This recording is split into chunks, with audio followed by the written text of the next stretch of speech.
105장. 지식은 그것이 신앙인 때에는 타락이 아니다. 배가 작은 티베리아 포구에 닿았을 때 작은 부두에서 오락가락하고 있던 할 일 없는 사람들이 달려온다. 여러 계급과 여러 국적의 사람들이 있다. 그래서 히브리인들의 갖가지 색깔로 된 긴 옷과 이스라엘 사람들의 더부룩한 머리털과 위엄 있는 수염이 튼튼한 로마 사람들의 흰 모직으로 만든 더 짧은 옷과 맹송맹송한 얼굴과 짧은 머리털, 그리고 그리스 사람들의 날쌔고 여성적인 몸에 걸친 한층 더 짧은 옷과 섞여 있다. 그리스 사람들은 그들의 자세에까지도 멀리 떨어져 있는 그들의 조국의 예수를 소화 흡수한 것 같고 인간의 육체를 빌어 세상에 내려온 신들의 조각과 닮았다. 그들의 몸에는 부드러운 짧은 옷을 입었고 곱슬곱슬하고 향수를 뿌린 머리 아래 있는 얼굴은 고전적이며 팔에는 팔찌들을 끼고 있어 그들이 일부러 꾸며서 움직일 때에 반짝인다. 수많은 창녀들이 로마인들과 그리스인들과 섞여 있다. 그들은 광장이나 길거리에서 그들의 사랑을 서슴지 않고 드러내기 때문이다. 이와 반대로 팔레스티나 사람들은 나중에 그들의 집안에서 창녀들과의 자유로운 사랑에 빠져드는 일이 있더라도 공공연하게 드러나게 하지는 않는다. 이 일이 분명한 것이 창녀들이 갑작스럽게 부르는 사람들이 무섭게 노려보는데도 불구하고 여러 히브리 사람들의 이름을 친숙하게 부르기 때문이다. 그 중에는 리본으로 장식한 바리사이파 사람도 있다.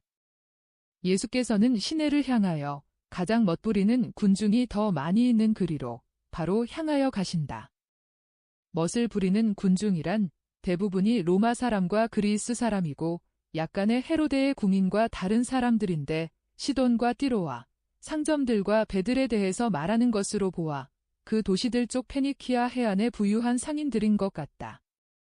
공동 목욕탕의 바깥 파랑들에는 이런 한가한 멋쟁이들이 가득 차 있는데 그들은 가장 날쌘 투혼반 선수나 육상 경기자 또는 그레코 로만형 레슬링을 가장 균형 잡히게 하는 사람 따위 조금도 중요하지 않은 문제들을 토론하느라고 이렇게 시간을 허비하고 있다.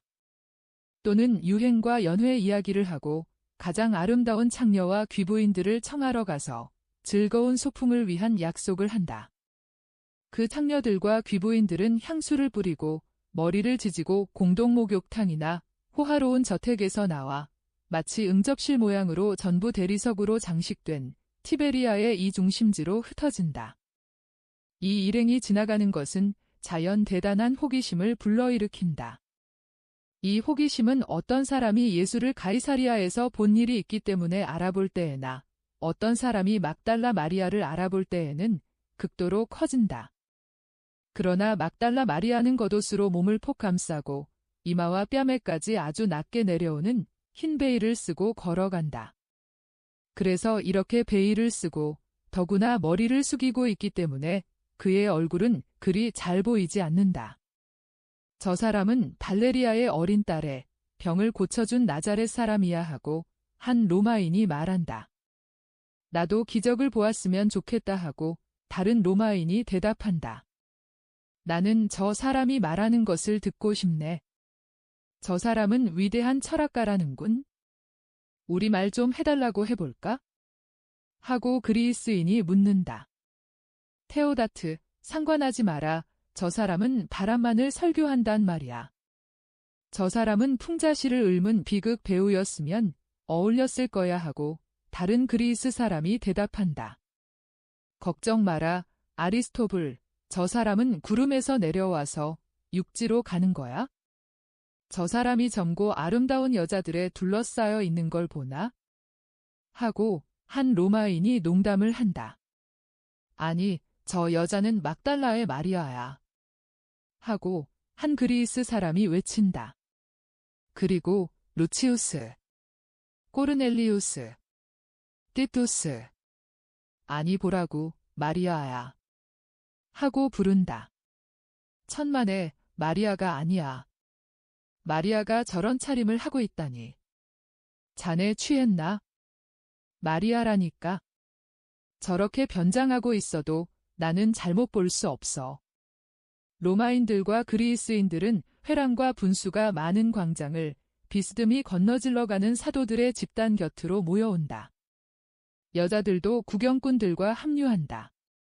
그리고 마침 마리아를 더 잘 보려고 거의 그의 베일 밑에 간 한 여자가 틀림없이 마리아라는 것을 보고는 깜짝 놀란다. 그 여자는 너 그런 옷을 입고 뭘 하는 거냐? 하고 물으며 냉소한다. 마리아는 걸음을 멈추고 자세를 바르게 하고 손을 들어 베일을 뒤로 젖혀서 얼굴을 드러낸다. 그러니까 비열한 모든 것 위에 군림하였던 귀부인, 그러나 벌써 자기의 느낌을 억누를 줄 아는 막달라의 마리아가 나타난다.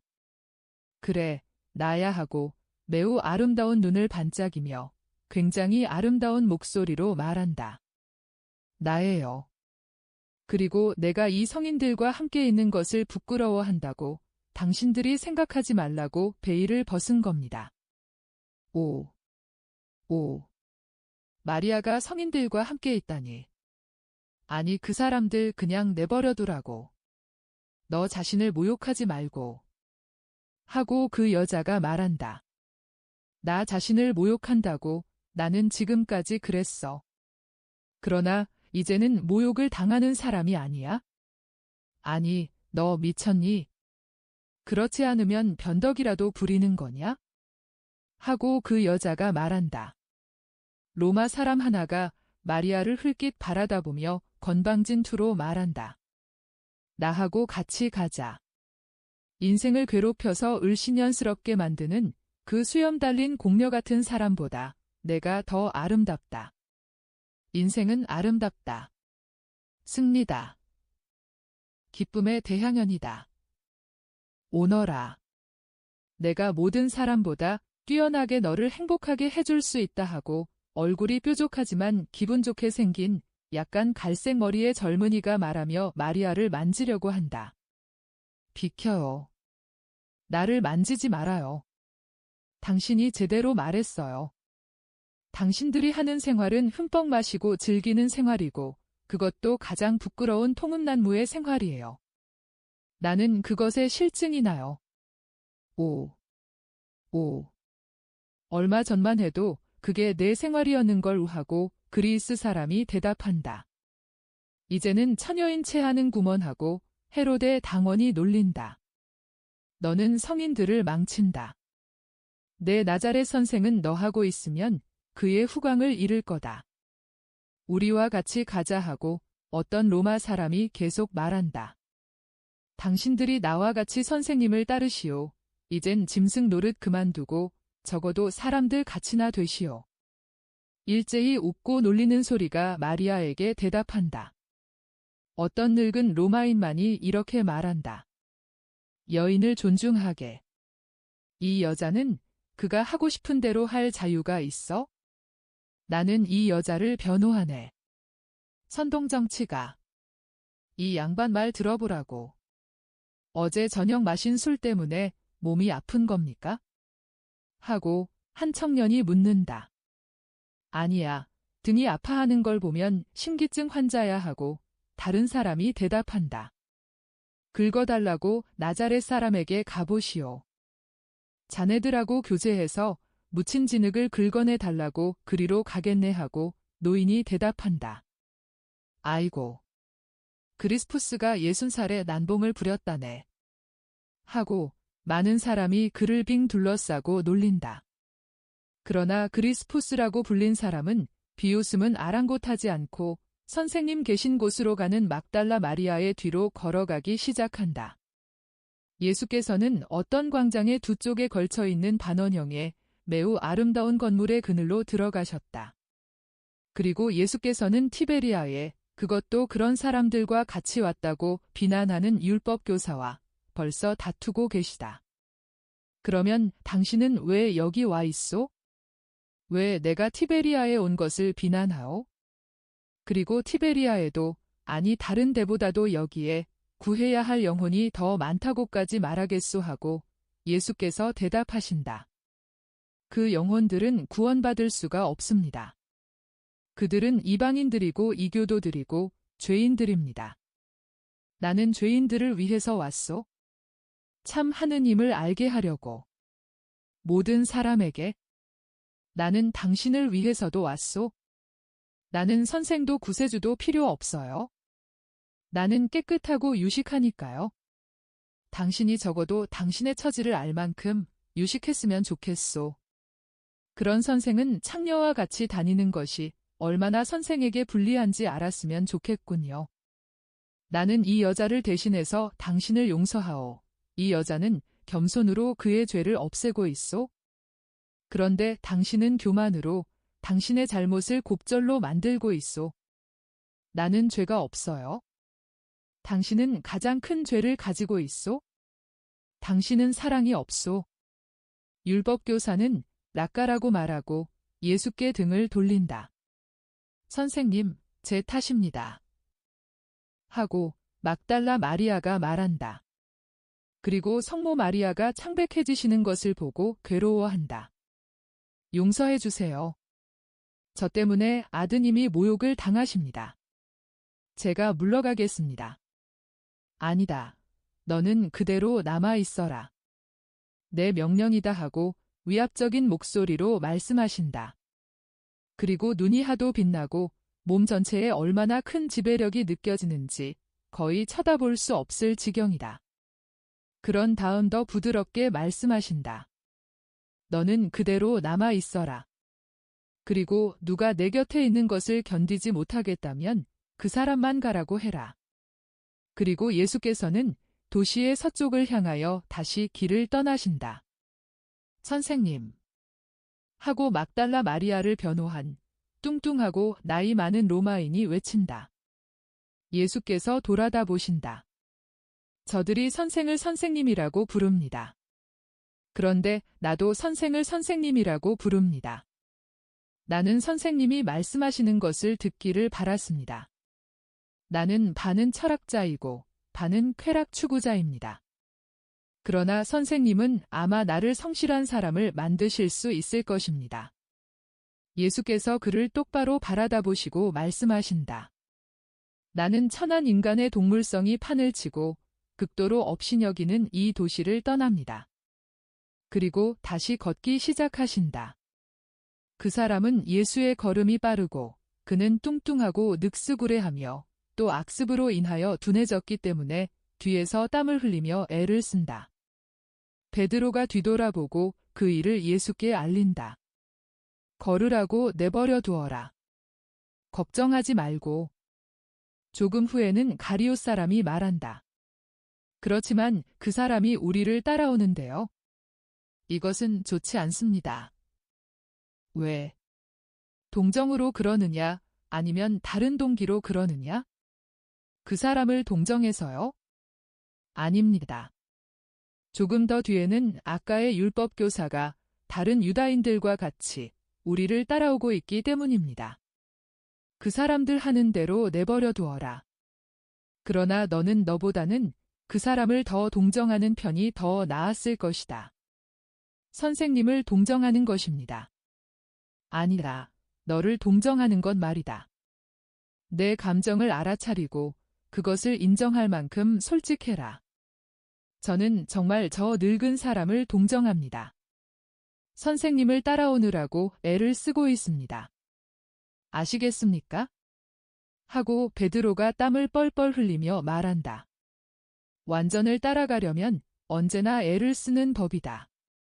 시모나. 그 사람은 여자들 곁에 있으려고 애를 쓰면서 끈기 있게 그들을 따라온다. 그러나 여자들에게 결코 말을 걸지는 않는다. 막달라 마리아는 베일 속에서 말없이 울고 있다. 마리아, 울지 마라 하고 성모님이 그를 위로하시려고 손을 잡으시며 말씀하신다.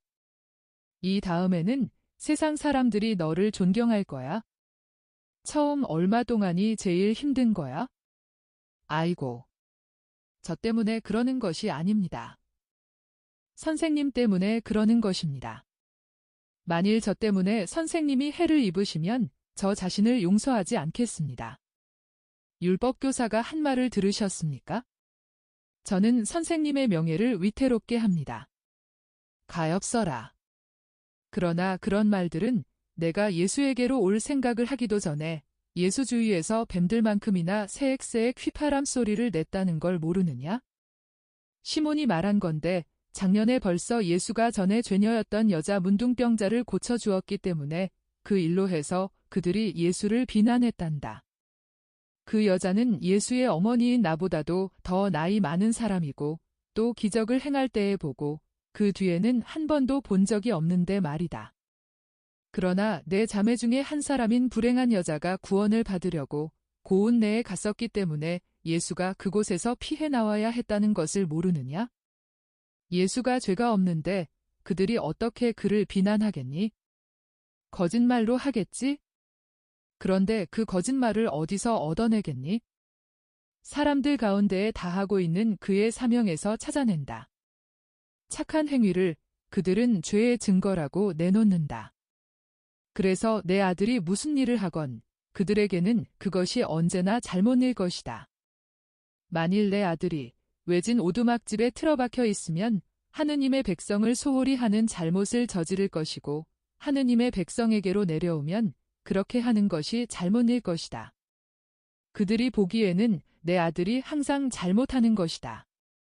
그러면 그 사람들은 극단적으로 악의가 있군요. 아니다. 그 사람들도 고집스럽게 빛을 받아들이지 않고 있다. 내 예수는 영원히 이해받지 못하는 사람이고 언제나 그럴 것이고 점점 더 그럴 것이다. 그런데 어머님은 그것이 괴롭지 않으십니까? 제가 보기에는 어머님이 대단히 침착하신데요. 그런 말 말아라. 내 마음은 찌르는 가시에 둘러싸인 것과 같다. 숨을 쉴 때마다 그 가시들이 내게 상처를 입힌다.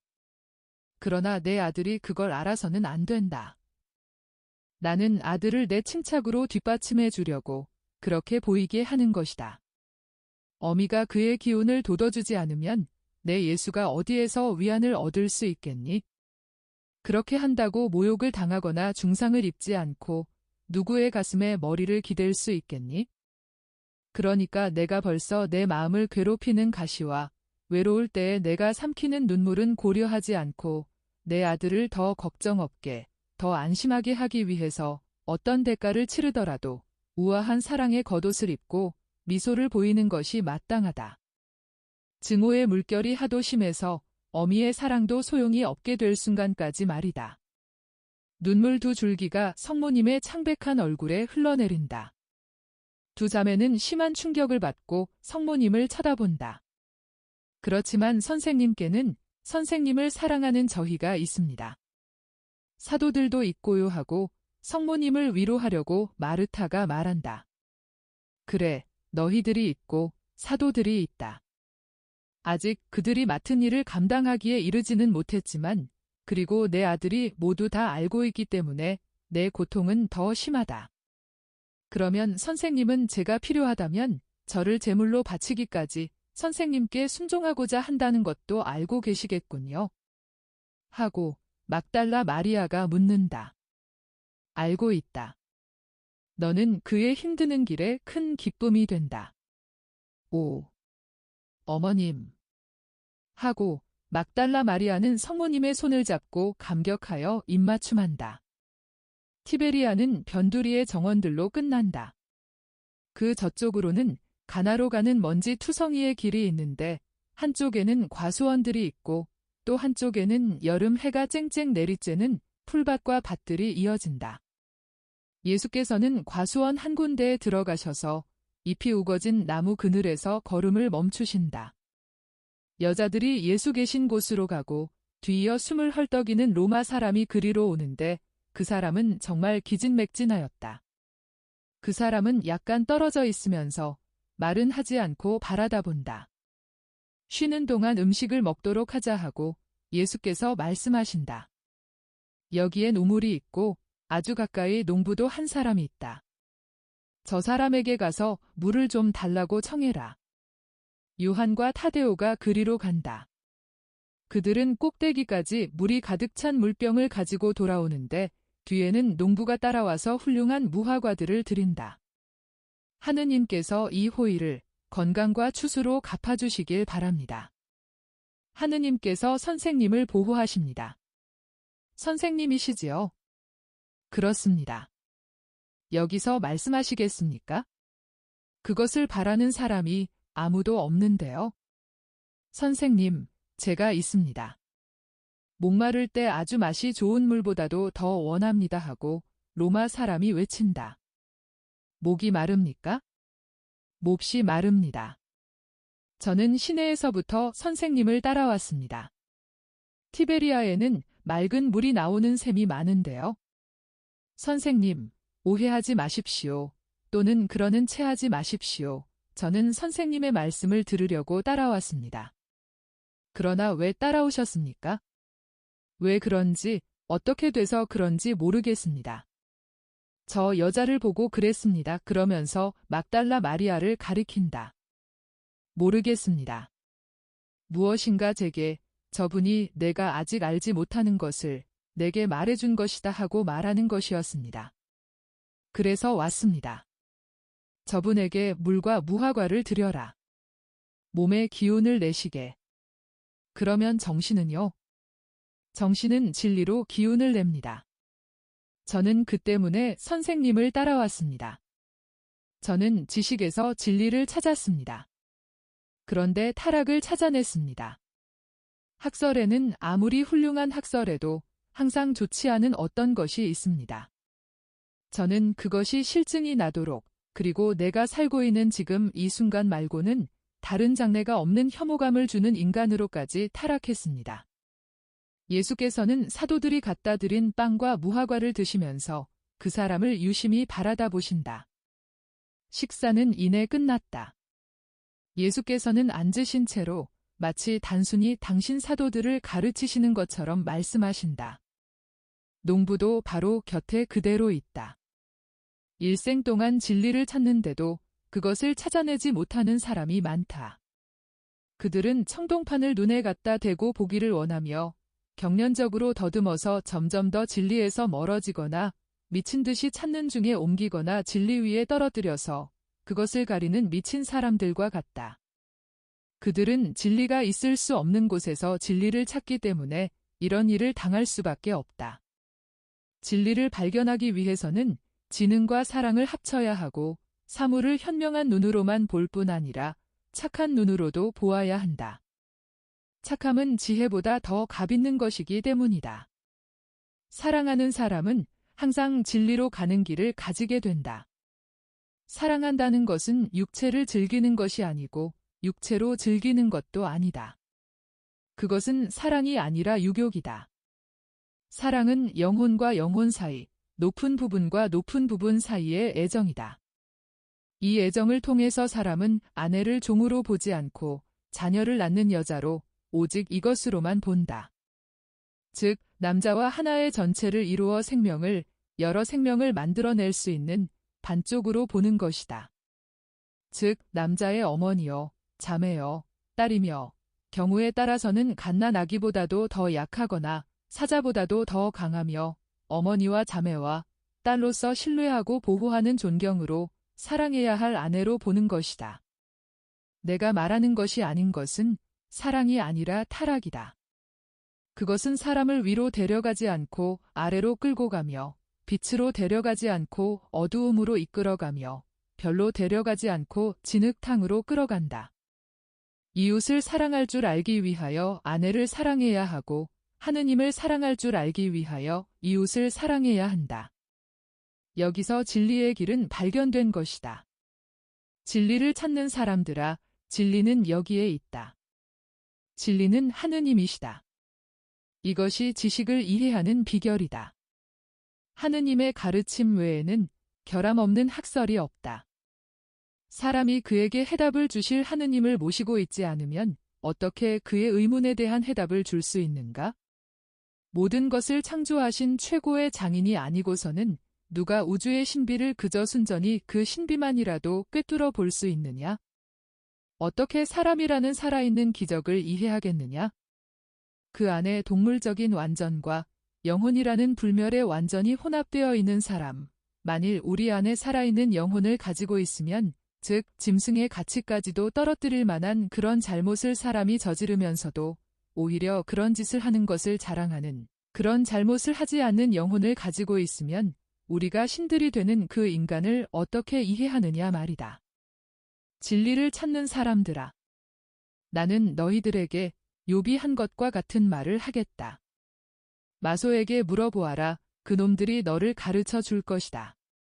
새들에게 물어보아라. 그놈들이 너를 이해하게 해줄 것이다. 땅에게 말하여라. 땅이 내게 대답할 것이다. 물고기들에게 말하여라. 그놈들이 내게 알려줄 것이다. 그렇다. 푸르러지고 꽃이 핀 이 땅, 나무 위에서 굵어지고 있는 저 열매들, 번식하는 저 새들, 구름을 분산시키는 이 바람, 수백, 수천 년째 뜨는 시간을 틀리지 않는 저 해, 이 모든 것이 하느님에 대해서 말하고 하느님을 설명하고 하느님을 드러내 보이고 공개한다.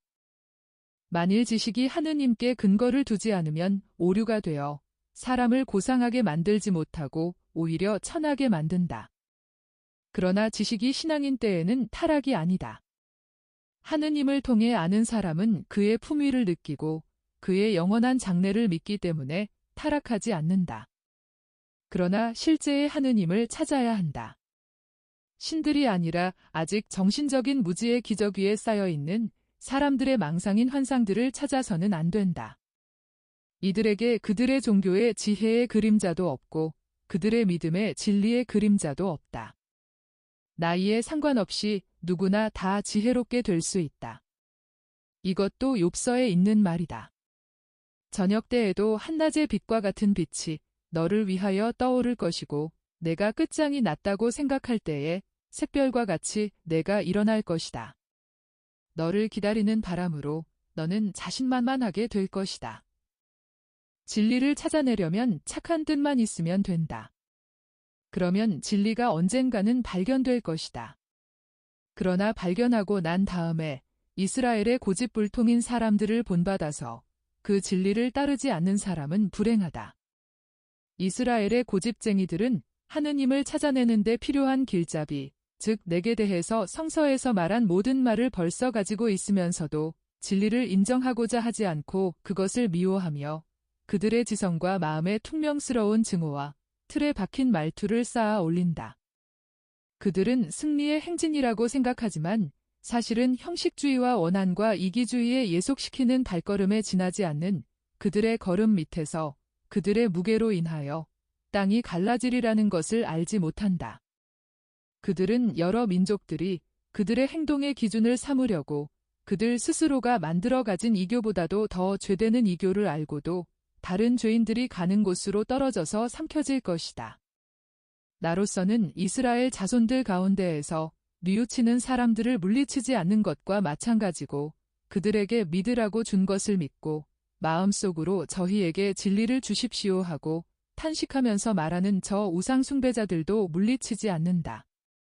말 다 했다. 이제는 이 사람이 허락하면 이 녹음 속에서 쉬자. 오늘 저녁에는 가나로 간다. 주님, 저는 주님을 떠나갑니다. 그러나 선생님께서 제게 주신 지식을 모독하고 싶지는 않습니다. 그래서 오늘 저녁으로 티베리아를 떠나겠습니다. 저는 이 땅을 떠납니다. 제 하인을 데리고 루가니아 해안으로 물러가겠습니다. 거기에 집을 하나 가지고 있습니다. 선생님께서 제게 많은 것을 주셨습니다. 선생님께서 늙은 쾌락주의자에게 그 이상의 것을 주실 수 없다는 것을 이해합니다. 그러나 선생님께서 주신 것을 가지고도 저는 벌써 제 생각을 다시 가다듬을 만한 것을 얻었습니다. 그러면 선생님께서는 티베리아에서 선생님의 말씀을 들은 유일한 사람인 이 늙은 그리스푸스를 위해 선생님의 하느님께 기도해 주십시오. 리비티나의 포옹이 있기 전에 선생님의 말씀을 다시 듣도록 그리고 선생님의 말씀을 가지고 제 안에 만들어 놓을 수 있으리라고 생각하는 수단을 가지고 선생님을 더 잘 이해하고 진리를 더 잘 이해하도록 기도해 주십시오. 선생님, 안녕히 계십시오. 그러면서 그 사람은 로마식으로 인사를 한다. 그러나 그런 다음 조금 떨어져 앉아 있는 여자들 곁으로 지나가면서 막달라 마리아 앞에서 머리를 숙이면서 말한다.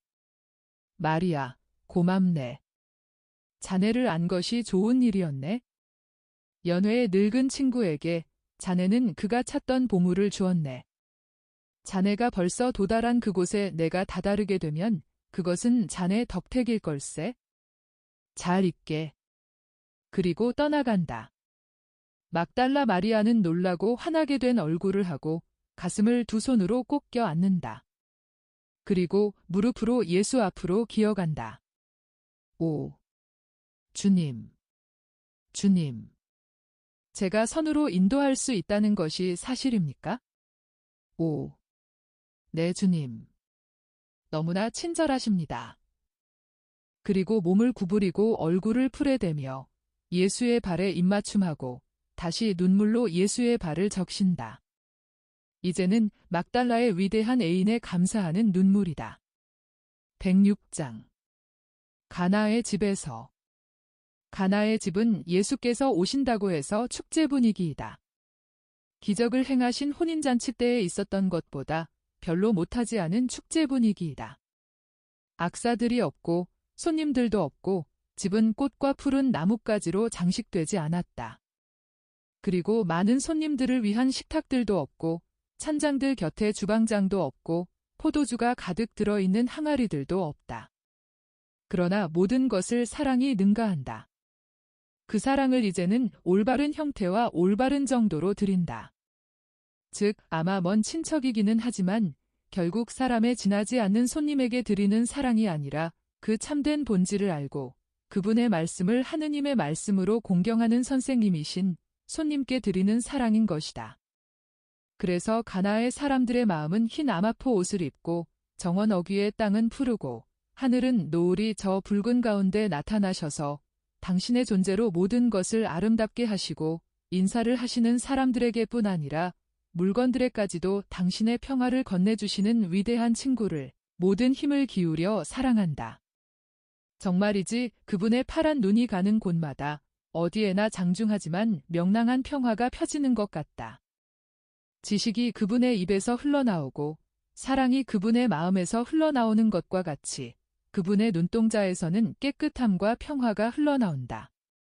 이 글을 읽는 사람들에게는 내가 말하는 것이 불가능한 것으로 생각될지도 모르겠다. 그런데도 예수께서 오시기 전에는 보통 장소이거나 분주하게 움직이기 때문에 소란한 일과는 관계가 없는 것으로 생각되는 평화가 용납되지 않는 장소인 것 같은 장소가 그 장소가 예수께서 나타나시자마자 고귀해지고 일 자체도 어딘지 모르게 질서가 잡혀서 육체적인 일과 혼합되는 초자연적인 생각의 존재를 배제하지 않는다. 내 생각을 잘 설명하는지 모르겠다.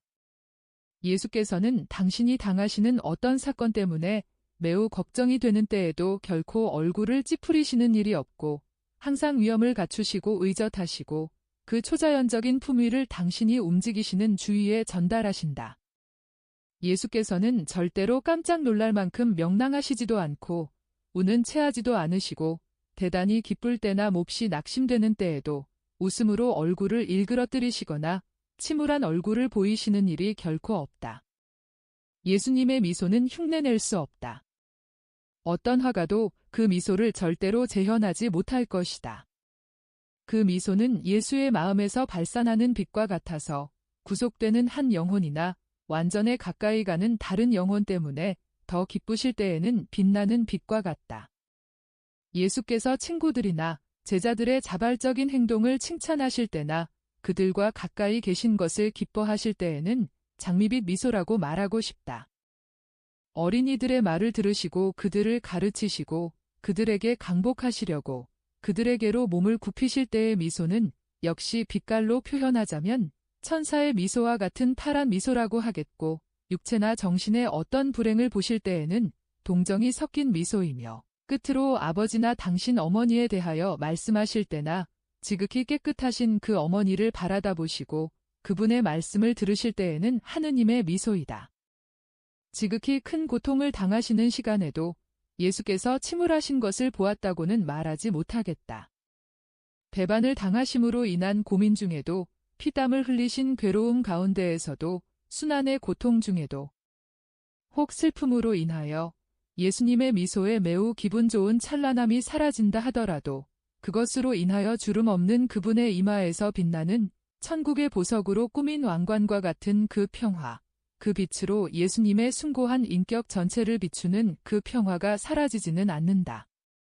또 이와 마찬가지로 나는 예수께서 지나친 쾌활에 빠져 들어가시는 것을 본 일이 있다고도 말할 수 없다. 상황에 따라서는 터놓고 소리내어 웃으시는 일도 없지 않으나 이내 지극히 품위 있는 침착한 태도를 다시 취하신다.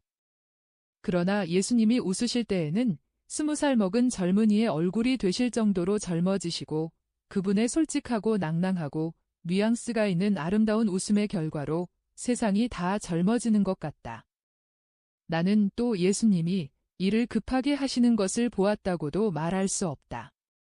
말씀을 하시거나 움직이시거나 항상 조용히 하시되 절대로 느리거나 맥없이 하시는 일이 결코 없다. 그것은 아마 키가 커서 먼 길을 위해서도 뛸 필요가 없이 성큼성큼 걸으실 수가 있기 때문인 것 같다. 또 떨어져 있는 물건에 손이 닿게 하시려고 일어나시지 않고도 쉽게 손이 미치기 때문인 것 같다. 그분의 동작에 있어서까지도 높은 양반다운 위험 있는 태도를 보이신다는 것이 분명하다. 그러면 목소리는? 자, 내가 예수님의 말씀을 듣는 것이 거의 2년이나 된다.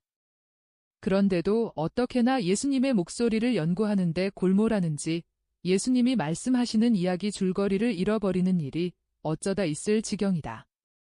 그러면 친절하신 예수님은 인자한 선생님다운 미소를 지으시며 말씀하신 것을 참을성 있게 되풀이해 주셔서 내가 당신의 목소리를 듣고 그것을 음미하고 그 목소리의 음색과 아름다움을 연구하는 데에서 느끼는 더 없는 기쁨 때문에 받아쓰기 하는데 단절이 생기는 것을 피하게 하신다. 그러나 2년이 지난 뒤에도 그 음색을 어떤 음역에 분류할지 정확히 말하지는 못하겠다. 베이스의 목소리는 절대로 아니고 가벼운 테너의 목소리도 아니다. 그러나 나는 예수님이 테너의 힘찬 목소리를 가지셨는지 성역이 대단히 넓은 완전한 바리톤의 목소리를 가지셨는지 여전히 모르겠다. 내가 이렇다고 말하려는 것은 예수님의 목소리가 어떻게나 그윽한지 거의 은은한 청동의 음정을 가지게 되기 때문인데 특히 죄인을 은총으로 도로 데려오시기 위하여 그와 단둘이서 말씀하실 때나 군중들에게 사람들의 탈선을 일러주실 때에 그렇다. 그러나 그 다음 금지된 일을 분명히 말씀하시고 위선의 탈을 벗겨야 하는 때에는 청동소리가 더 맑아지고 진리와 당신의 뜻을 받아들이기를 요구하실 때에는 그 청동소리가 벼락치는 소리같이 날카롭게 된다. 그러나 자비를 찬미하는 노래를 부르거나 하느님의 업적을 찬양하기 위하여 목소리를 높이실 때에는 금으로 된 판을 수정망치로 두드리는 것 같은 소리가 울려 퍼지기까지 하며 어머니께나 어머니에 대하여 말씀하실 때에는 다정스러운 음색을 띠기도 한다. 그때에는 그 목소리에 정말 사랑이 배어 있는데 그것은 아들의 공경을 곁들인 사랑이고 당신의 작품 중에서 가장 완전한 작품을 찬양하시는 하느님의 사랑이다. 그리고 이 음조는 비록 덜 두드러진 정도이기는 하지만 마음에 드는 사람들이나 회개한 사람들이나 어린이들에게 말씀하실 때에도 쓰신다. 그리고 아무리 긴 연설을 하실 때에도 절대로 사람들을 피곤하게 하지 않으시는데 그것은 이 목소리가 필요에 따라서 생각과 말을 감싸서 그 강력함이나 부드러움을 나타내기 때문이다. 그래서 나는 펜을 손에 든 채 듣기만 하고 있다가 생각의 진전이 너무 앞서갔다는 것을 알아차리지만은 그것을 되찾을 수가 없는 일이 어쩌다 있다. 그러면 친절하신 예수님이 되풀이해 주실 때까지 그대로 있다. 사람들이 내 일을 중단시킬 때에도 귀찮은 일이나 귀찮은 사람을 참을성 있게 견디는 것을 내게 가르쳐 주시려고 이렇게 하신다. 일이나 사람이 내게서 예수의 말씀을 듣는 완전한 기쁨을 빼앗아 갈 때에 그 일과 사람이 얼마나 귀찮은지는 여러분의 상상에 맡긴다. 이제는 가나에서 예수님이 수산나에게 아글라에를 환대한 데 대하여 고맙다는 인사를 하신다. 두 사람은 익기 시작하는 포도송이가 주렁주렁 달린 잎이 우거진 정자에서 따로 있고 다른 사람들은 모두 넓은 부엌에서 음식을 들고 있다. 그 여자는 대단히 착했습니다. 선생님 정말 부담이 되지 않았습니다. 과월절을 위해서 하는 모든 빨래와 집안 청소를 하는데 하녀처럼 저를 도와주려고 했고 과월절 옷을 마무리하는데 정말 노예처럼 저를 도와주었습니다. 조심성이 있어서 누가 오기만 하면 이내 자리를 피하고 제 남편과도 같이 있지 않으려고 애를 썼습니다. 가족이 있는 데에서 별로 말을 하지 않고 음식도 별로 먹지 않았습니다. 남자들이 일어나기 전에 화장을 하려고 날이 밝기 전에 일어났고 제가 일어났을 때는 언제나 불을 피워놓고 집안을 쓴 뒤였습니다. 그러나 저와 단둘이만 있을 때에는 선생님께 대한 것을 묻고 우리 종교의 시편 노래들을 가르쳐 달라고 청했습니다. 선생님이 기도하시는 것처럼 기도할 줄 알기 위해서라고 말하곤 했습니다. 그런데 이제는 그 여자가 괴로워하지 않게 되었습니까? 괴로워하는 것으로 말하면 무척 괴로워했거든요. 모든 것을 무서워하고 한숨을 자주 쉬고 많이 울었습니다. 그 여자가 이제는 행복하게 되었습니까? 그렇다. 초자연적으로는 행복하게 되었다. 공포에서 벗어났고 평화 중에 있다. 그 여자에게 좋은 일을 해준 것을 다시 한번 감사한다. 아이고. 주님. 무슨 좋은 일을요? 저는 그저 주님의 이름으로 사랑을 주었을 뿐입니다. 다른 것은 할 줄 모르니까요. 그 여자는 불쌍한 자매였습니다. 저는 그것을 깨달았습니다. 그리고 저는 저를 당신 은총 안에 지켜주신 지극히 높으신 분께 대해 감사하는 마음으로 그 여자를 사랑했습니다. 그래서 너는 벨 리드라스크에서 전도한 것보다도 더 많은 일을 했다. 이제는 또 한 사람이 여기 와 있다. 그 여자를 알아보았느냐? 이 지방에서 그 여자를 알지 못하는 사람이 누가 있습니까? 아무도 없다. 그것은 사실이다. 그러나 너희와 이 읍내의 사람들은 제2의 마리아를 아직 모른다. 그의 사명에 항상 충실할 제2의 마리아를. 항상 충실할 제2의 마리아. 이 말을 믿기를 부탁한다. 주님이 말씀하시고 주님이 알고 계십니다. 그리고 저는 믿습니다. 사랑합니다라고도 말해라.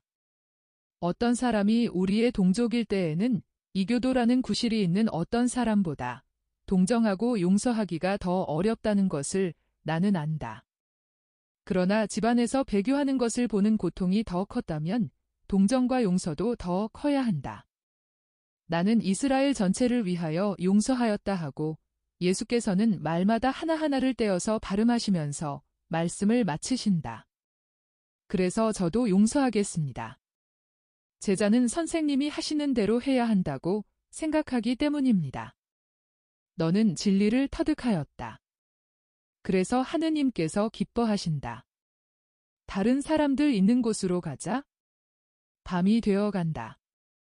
저녁의 정적 속에서 쉬는 것은 아늑할 것이다. 선생님, 저희에게 아무 말씀도 안 하시겠습니까? 아직 모르겠다. 두 사람은 곧 하게 될 저녁 식사를 위하여 음식과 마실 것이 준비되어 있는 부엌으로 들어간다. 수산나는 앞으로 나아가며 앳된 얼굴을 살짝 붉히면서 말한다. 언니들, 저와 같이 위층 방으로 오시겠어요? 식사를 하게 빨리 식탁을 차려야 합니다. 그리고는 남자분들을 위해서 잠자리를 펴야 하니까요. 저 혼자서도 할 수는 있을 것이지만 시간이 더 걸릴 것입니다. 수산나야, 나도 가마하고 성모님이 말씀하신다. 아닙니다. 저희들이면 넉넉합니다. 또 이렇게 하면 서로 알게 되는데도 도움이 될 것입니다. 일을 하면 형제같이 일치하게 되니까요. 여자들은 함께 나간다. 그동안 예수께서는 무슨 시럽인지 모를 시럽을 탄 물을 뜨신 다음 하녀들과 나이 먹은 집주인 여자가 마음 놓고 식사 준비를 끝내게 하시려고 어머니와 사도들과 집안 남자들과 같이 정자에 가서 앉으신다. 위층 방에서는 식탁을 준비하는 세 여자 제자의 목소리가 들려온다. 수산나는 그의 결혼식에서 일어난 기적 이야기를 하고 막달라의 마리아가 이렇게 대답한다. 물을 포도주가 되게 하는 것은 뛰어난 일이야. 그렇지만 죄녀를 제자로 바꾸어 놓는 것은 훨씬 더 뛰어난 일이야. 하느님께서 나를 그 포도주처럼 되게 하셔서 내가 더 좋은 사람이 되었으면 좋겠어. 틀림없이 그렇게 될 거예요. 선생님은 모든 것을 완전히 바꿔놓으시니까요. 잔정과 믿음으로 선생님에 의해서 회개한 여자 한 사람이 여기 왔었어요. 게다가 그 여자는 이교도였어요.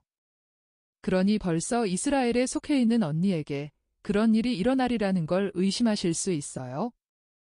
여자가 젊은 여자였어? 젊고 매우 아름다웠어요. 그런데 지금 어디에 있어? 하고 마르타가 묻는다. 선생님만이 아셔요. 아, 그러면 내가 내게 말한 일이 있는 그 여자다. 오빠가 그날 저녁 예수님께 갔었는데 그 여자에 대해서 말씀하시는 것을 들었대. 그 방에 얼마나 좋은 향기가 있었는지 몰라. 오빠의 옷에 그 향기가 여러 날 동안 배어 있었어. 그렇지만 예수님은 회개한 그 여자의 마음이 그 뉘우침의 향기로 그 향수를 능가한다고 말씀하셨대. 그 여자가 어디가 있는지 누가 알겠니? 내 생각에는 아마 광야로 갔을 것 같다.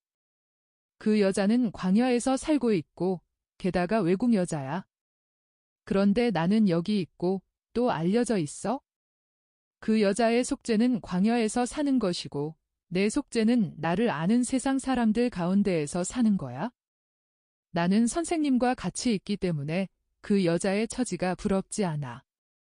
그렇지만 내 관심을 선생님에게서 딴 데로 돌리는 것이 아무것도 없게 하기 위해 언젠가는 그 여자를 본받을 수 있기를 바래. 너 선생님을 떠날 거냐? 아니야.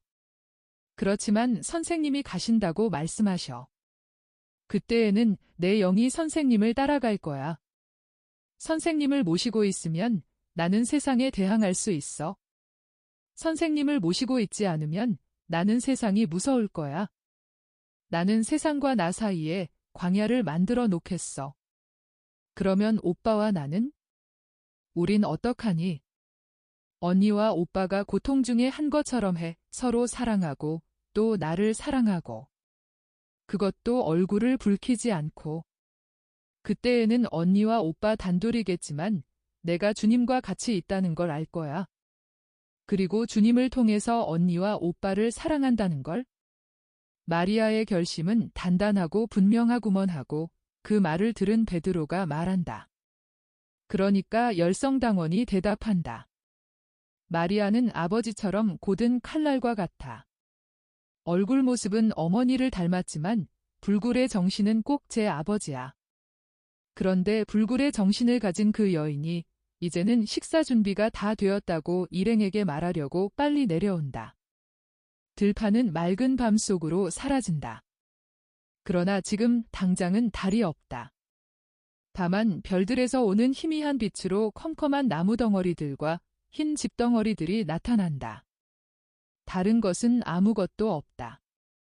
밤새들이 파리들을 찾아 수산나의 집 주위 소리 없이 날아다니면서 예수 둘레에 모여있는 사람들의 얼굴에 노르스름 한 엷은 빛을 발산하는 등잔 둘레 옥상에 앉아있는 사람들도 스치고 지나간다. 마르타는 박쥐를 몹시 무서워하는 모양이어서 박쥐가 스치고 지나갈 때마다 소리를 지른다. 한편 예수께서는 등잔 불빛에 끌려오는 나방들의 마음을 쓰셔서 그 긴 손으로 그놈들을 불꽃에서 쫓아보내려고 하신다. 이놈들이나 저놈들이나 모두 어리석기 짝이 없는 짐승들이야 하고 토마가 말한다. 밤새들은 우리를 파리로 알고 나방들은 불꽃을 해로 생각하고 스스로 몸을 태운단 말이야. 지능이라곤 손톱만큼도 없어. 동물들인 걸 자넨 동물들에게 이치를 따지자는 건가? 하고 가리오 사람이 말한다. 아니야. 나는 이놈들이 본능만이라도 가졌으면 하는 거야. 이놈들은 본능을 얻을 시간도 없어. 나는 나방들 얘기를 하는 거야. 이놈들은 처음에 해보다가 완전히 죽어버리니까 말이야. 본능은 처음에 고통스러운 뜻밖의 일을 겪고 나서야 생겨나고 발달하거든 하고 알페오의 야고보가 해석을 한다. 그럼 박쥐들은? 그놈들은 여러 해를 사니까 본능이 있을 텐데. 그놈들도 어리석단 말이야 하고 토마가 대꾸한다.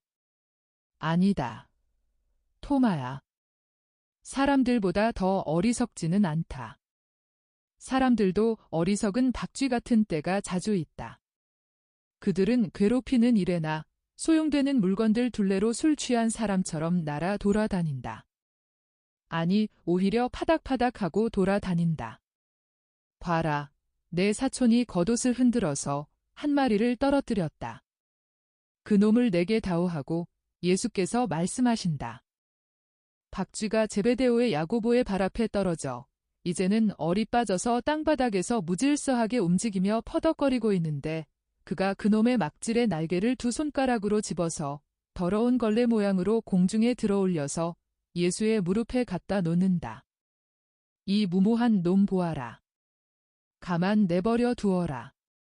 이놈이 몸의 균형을 되찾겠지만 하던 짓을 그만두지는 않는 것을 보게 될 것이다. 선생님, 거 이상한 구조로군요. 저 같으면 그놈을 죽였겠습니다 하고 가리옷 사람이 말한다. 아니다. 왜? 이놈도 생명이 있고 살고 싶어 한다 하고 예수께서 말씀하신다. 그렇지 않은 것 같습니다. 혹은 생명을 가진 줄을 모르거나 그것은 아무것도 아닌 것으로 여기는 모양입니다. 생명의 위험을 무릅쓰니 말입니다. 오, 유다야, 유다야. 너는 죄인들과 사람들에 대해서 정말 엄격하겠구나. 사람들도 그들이 한 생명과 또 한 생명을 가지고 있다는 것을 안다. 그러면서도 그 생명을 둘 다 서슴지 않고 위태롭게 한다. 우리가 두 생명을 가졌습니까? 너도 알다시피 육체의 생명과 영의 생명을 가지고 있다. 아, 저는 선생님이 윤회를 암시하시는 줄 생각했습니다. 윤회는 없다. 그러나 두 가지 생명이 있다. 그런데도 사람은 그 두 가지 생명을 모두 위태롭게 한다. 만일 내가 하느님이라면 본능 외에 이성을 타고난 사람들을 어떻게 심판하겠느냐? 엄하게 심판할 것입니다. 지적으로 쇠약해진 사람이 아니면 말입니다. 너는 사람을 정신적으로 미치게 만드는 상황들을 참작하지 않겠느냐? 그런 것은 고려에 넣지 않을 것입니다. 그러니까 너는 하느님과 율법을 알면서도 죄를 짓는 사람에 대해서는 동정심을 느끼지 않겠다는 말이냐? 동정을 하지 않을 것입니다. 사람은 처신을 잘할 줄 알아야 하니까요. 알아야 할 것이니까. 선생님, 알아야 합니다. 성인이 특히 어떤 죄에 떨어지는 것은 아무 힘도 그를 그리로 이끌어가지 않은 만큼 더 용서할 수 없는 수치입니다. 내 생각으로는 어떤 죄들이 그러냐? 우선 유교계 죄가 그렇습니다. 그것은 돌이킬 수 없는 타락입니다. 막달라의 마리아가 고개를 숙인다. 유다는 말을 계속한다. 그것은 다른 사람들에게까지도 타락이 됩니다. 음란한 사람들의 몸에서는 가장 깨끗한 사람까지도 마음을 흔들어 놓아서 그들을 본받도록 이끌어가는 효소 같은 것을 발산하기 때문입니다. 막달라 마리아가 점점 더 고개를 숙이는데 베드로가 말한다. 저런. 그렇게까지 엄하게 굴지 말게. 그 용서할 수 없는 수치를 제일 먼저 저지른 사람은 하와였네. 그런데 자네는 하와가 어떤 음란한 사람에게서 발산한 효소로 타락했다고 말하려는 것이 아니겠지. 게다가 내게 관한 한 음란한 사람 곁에 앉아 있어도 나는 조금도 마음이 흔들리지 않는다는 걸 알게. 그건 그 사람의 일이야? 가까이 있으면 언제나 더러워지는 거야? 육체적으로 그렇지 않으면 영혼으로 그렇게 되는데 이건 한층 더 나쁜 거야. 자넨 꼭 바리사이파 사람같이 생각되네. 그러나 미안하지만 그렇다면 수정탑 속에 틀어박혀 문을 꼭꼭 걸어 잠그고 있어야 할 걸세. 그렇지만 그것이 자네에게 소용이 있으리라고는 생각하지 말게. 고독 속에 가장 무서운 유혹이 있는 거야 하고 열성당원이 말한다. 오, 그래. 꿈이 있겠구먼. 나쁠 거 하나 없어 하고 베드로가 말한다. 나쁠 거 하나 없다고? 아니, 유혹이 상상력에 영향을 미쳐서 상상력으로 하여금 본능의 요구를 어떻게든 만족시킬 방법을 찾도록 부추기고 또 이 방법은 관능성이 생각과 합쳐지는 죄에 있어서의 세련으로 이끄는 길을 열어준다는 걸 자네는 모르나? 하고 가리오 사람이 묻는다. 사랑하는 유다. 그런 건 하나도 모르겠네. 아마 자네가 말하는 것처럼 나는 어떤 일들을 곰곰이 생각하는 버릇이 없어서 그런 것 같네. 내 생각에는 화제가 박쥐에서 멀리 떨어져 나갔고 또 자네가 하느님이 아닌 게 나은 것 같네. 그렇지 않으면 자네는 그 엄격을 가지고 천국에 혼자 남아있을 거로구먼. 선생님 생각에는 어떻습니까? 내 말은 너무 절대적으로 되지 않은 것이 좋다는 것이다. 사실 주의 천사들이 사람들의 말을 듣고 그것을 영원한 책에 기입하는데 어느 날 내가 심판한 대로 너도 심판을 받아라 하는 말을 듣는 것은 기분 나쁠 수도 있을 것이다. 내 말은 이렇다. 하느님께서 나를 보내신 것은 사람이 사탄 때문에 얼마나 약한지를 아시고 사람이 뉘우치는 모든 죄를 용서하기를 원하시기 때문이다. 유다야, 대답하여라. 사탄이 영혼의 강제권을 행사해서 하느님이 보시기에 그 죄를 가볍게 할 정도로 영혼을 차지할 수 있다고 인정하느냐? 아니, 저는 그것을 인정하지 않습니다. 사탄은 하등 부분밖에 공격하지 못합니다.